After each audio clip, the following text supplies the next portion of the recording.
اللہ کا وعدہ، جو ان کلمات کو کہے گا اس کو جہنم کی آگ نہیں کھائے گی۔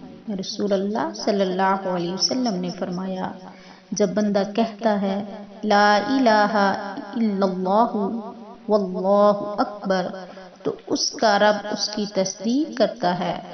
جب بندہ کہتا ہے لا الہ الا اللہ وحدہ تو اللہ تعالیٰ فرماتا ہے میرے علاوہ کوئی معبود نہیں، میں اکیلا ہوں۔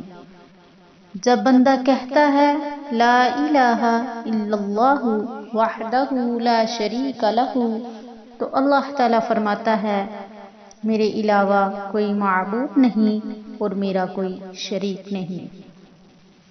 جب بندہ کہتا ہے لا الہ الا اللہ لہ الملک ولہ الحمد تو اللہ تعالیٰ فرماتا ہے میرے علاوہ کوئی معبود نہیں، میرے لیے ہی بادشاہی ہے اور میرے لیے ہی ہر قسم کی تعریف ہے۔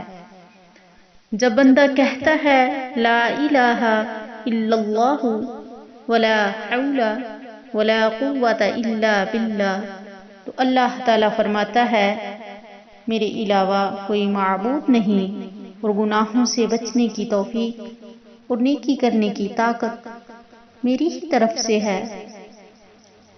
جس نے اپنی بیماری میں یہ کلمات کہے اور پھر وہ اپنی بیماری میں فوت ہو گیا تو اس کو جہنم کی آگ نہیں کھائے گی۔